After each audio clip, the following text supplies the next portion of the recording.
Hi friends, welcome to our channel. உங்களுக்கு பிரியாணி சாப்பிடணும் போல் இருக்கும்போது வீட்டில் செய்கிறதுக்கு எந்த திங்ஸுமே இல்லைன்னா இந்த குஸ்காவை ட்ரை பண்ணி பாருங்கள். நமக்கு பிரியாணி சாப்பிட்டா அதே ஃபீல் கிடைக்கும். அப்புறம் லஞ்ச் பாக்ஸுக்கும் ஒரு சூப்பரான ரெசிபியாக இருக்கும். வாங்க எப்படி செய்யலாம் அப்படிங்கிறத பார்க்கலாம். நான் இன்றைக்கி குக்கரில் தான் செய்ய போகிறேன். ஃபஸ்ட்டு குக்கர் ஹீட் ஆனதும் நம்ம ஆயிலும் நெய்யும் சேர்த்து நம்ம சமைக்கணும். அப்போ தான் நல்ல ஒரு ஃப்ளேவர் நமக்கு பிரியாணிக்கு கிடைக்கும். ஸோ 2 ஸ்பூன் ஆயிலும் 2 ஸ்பூன் கீயும் நான் சேர்த்துருக்கிறேன். ஸோ இந்த ஆயில் கீயோட அளவு நமக்கு கம்மியாக இருந்துச்சு அப்படின்னா அடிபிடிக்க வாய்ப்பு இருக்குது. அதனால் பார்த்து கொஞ்சம் 1 ஸ்பூன் அதிகமாக நம்ம சேர்த்துக்கிடலாம், நார்மலாக நம்ம மித்த டிஷ் செய்கிறதுக்கு. அப்புறம் பிரியாணி ஸ்பைசஸ் எல்லாம் உள்ளே சேர்த்துட்டு ஆனியன் சேர்த்துக்கலாம். ஸோ குஸ்காவுக்கு வந்து ஆனியன் வந்து அதிகமாக இருந்துச்சுன்னா நல்லாயிருக்கும். அதனால் நிறைய ஆனியன் சேர்த்துக்கோங்க.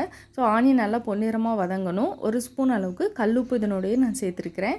அப்புறம் ஃப்ளேவருக்காக பச்சை மிளகா, இது ரொம்ப காரமாக இருக்கிறதுனால ஒரு பச்சை மிளகா சேர்த்துருக்கிறேன். நம்ம காரத்துக்கு மிளகாய்த்தூள் நம்ம சேர்ப்போம்.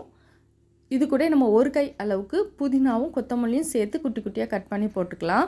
இதில் கொத்தமல்லியோட அளவு கம்மியாகவும் புதினா அளவு வந்து அதிகமாகவும் இருக்க மாதிரி பார்த்துக்கோங்க. இப்போ ஆயிலே நல்லா நமக்கு வந்து வதங்கணும். ஒரே ஒரு தக்காளி மட்டும் இதில் சேர்த்துக்கலாம். தக்காளி அதிகமாக சேர்த்தா நமக்கு தக்காளி சாதம் ஃப்ளேவரில் வந்துடும். அதனால் ஒரே ஒரு தக்காளி மட்டும் சேர்த்து வதக்கிக்கிடலாம். இனி வந்து நம்ம இஞ்சி பூண்டு பேஸ்ட்டு சேர்த்துக்கலாம். ஸோ இஞ்சி பூண்டு பேஸ்ட்டு 2 ஸ்பூன் சேர்த்துருக்கிறேன். கொஞ்சம் அளவு அதிகமாக இருந்தால் தான் நமக்கு அந்த பிரியாணியோட ஃப்ளேவர் நல்லா எடுத்து கொடுக்கும். ஸோ அதை நல்லா பச்சை வாசனை போகிற அளவுக்கு வதங்கினதுக்கப்புறம் காரத்துக்கு 1 ஸ்பூன் மிளகாய் தூளும் 2 ஸ்பூன் அளவுக்கு கரம் மசாலா சேர்த்துருக்கிறேன். இல்லைனா பிரியாணி மசாலா நம்மகிட்ட என்ன இருக்கோ அதை நம்ம சேர்த்துக்கலாம். நல்லா வதக்கினதுக்கப்புறம் கெட்டியான தயிர் 3 ஸ்பூன் சேர்த்துருக்கிறேன். உங்கள்கிட்ட தயிர் இல்லை அப்படின்னா லாஸ்ட்டாக நம்ம லெமன் ஜூஸ் வந்து சேர்த்துக்கிடலாம். ஸோ கெட்டியாக தயிர் சேர்த்துட்டு அதை நல்லா மிக்ஸ் பண்ணி விட்டுக்கலாம். இனி வந்து தண்ணி ஊற்றி நம்ம வந்து ரைஸ் போட வேண்டியதான். 1 கப் பாஸ்மதி ரைஸ் நான் இன்றைக்கி எடுத்துருக்கிறேன். அதுக்கு நம்ம 1.5 கப் அளவுக்கு தண்ணி சேர்த்து ஒரு விசில் வச்சா கரெக்டாக இருக்கும். இப்போ ஜீரக சம்பானா நீங்கள் வந்து 2 கப் தண்ணி வச்சு ஒரு விசில் வச்சுக்கோங்க. இல்லை நம்ம நார்மலாக சாப்பாடுக்கு செய்கிற அந்த அரிசியை கூட நம்ம எடுத்துக்கிடலாம்.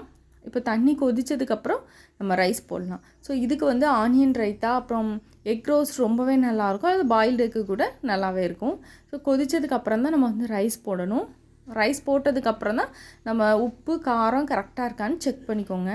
எப்போவுமே நம்ம குக்கரில் இது மாதிரி 1 பார்ட் ரைஸாக பண்ணும்போது இந்த ஸ்டேஜில் உப்போட அளவு 1 கல் தூக்கலாக இருக்கணும். அப்போ தான் நமக்கு வெந்து வரும்போது கரெக்டான உப்பு அளவு இருக்கும். ஸோ உப்பு அளவுலாம் செக் பண்ணிட்டு அடுத்து ஒரு கொதி வரும்போது தான் நம்ம குக்கரை க்ளோஸ் பண்ணி ஒரு விசில் வைக்கணும். ஒரு மீடியம் ஃப்ளேமில் ஒரு விசில் வந்ததுக்கப்புறம் ஓப்பன் பண்ணி பார்த்தோன்னா நல்லா சூப்பராக வாசனையாக குஸ்கா ரெடியாக இருக்கும். ஸோ அதை வந்து கரண்டியோட பேக் சைடு வச்சு நம்ம மிக்ஸ் பண்ணும்போது அந்த ரைஸ் வந்து உடையாமல் நல்லா உதிரி உதிரியாக நமக்கு மிக்ஸ் பண்ணுறதுக்கு ஈஸியாகவே இருக்கும். அவ்வளோதான், ரொம்ப சூப்பரான டேஸ்ட்டில் நமக்கு ஒரு பிரியாணி சாப்பிட்ட ஃபீல் இருக்கும். நீங்களும் உங்கள் வீட்டில் ட்ரை பண்ணி பாருங்கள். லஞ்ச் பாக்ஸுக்கு ரொம்ப சூப்பரான ஒரு ரெசிபி. இதோட ஆனியன் ரைத்தாவும் எக் ரோஸ்ட்டும் வச்சு சாப்பிட்லாம். நெக்ஸ்ட்டு நம்ம எக் ரோஸ்ட் எப்படி பண்ணலான்னு பார்க்கலாம். ரொம்ப ரொம்ப ஈஸி. ஒரு 2 மினிட்ஸ்க்குள்ளே நம்ம வந்து ரெடி பண்ணிடலாம். 2 எக்கை வந்து நல்லா பாயில் பண்ணி ஆறுனதும் தோலெல்லாம் எடுத்து வச்சுருக்கிறேன். இப்போது இந்த 2 எக்குமே நம்ம வந்து ஈக்குவலாக கட் பண்ணி எடுத்துக்கிடலாம். இது பாத்திரம் வந்து நல்லா சூடானதும் ஆயில் கொஞ்சமாக சேர்த்துக்கிடலாம். இது கூட ஒரு 1/4 ஸ்பூன் அளவுக்கு கடுகு சேர்த்துருக்கிறேன். கொஞ்சமாக கருவேப்பிலை சேர்த்துக்கலாம். இதுக்கப்புறம் 1/4 ஸ்பூன் மஞ்சள் தூளும் 1/4 ஸ்பூன் அளவுக்கு மிளகாய் தூளும் சேர்த்துட்டு ஸ்டவ் ஆஃப் பண்ணிடணும். இல்லைன்னா கருகிரும் நமக்கு. எக்கை சேர்த்ததுக்கப்புறம் திருப்பி ஸ்டவ் ஆன் பண்ணலாம். இப்போ மிக்ஸ் பண்ணிவிட்டு ஸ்டவ் ஆஃப் பண்ணிவிட்டு தான் நான் எக்கெல்லாம் சேர்த்துருக்குறேன். எக்கை சேர்த்துட்டு இது கூட கொஞ்சமாக பெப்பர் சால்ட் மட்டும் மேலே வந்து நம்ம ஸ்ப்ரெட் பண்ணி விட்டுடலாம். இனி வந்து நம்ம ஸ்டவ் ஆன் பண்ணிக்கலாம். ரொம்ப நேரம்லாம் நம்ம குக் பண்ணக்கூடாது, ஹார்ட் ஆகிற மாதிரி ஆயிரும்.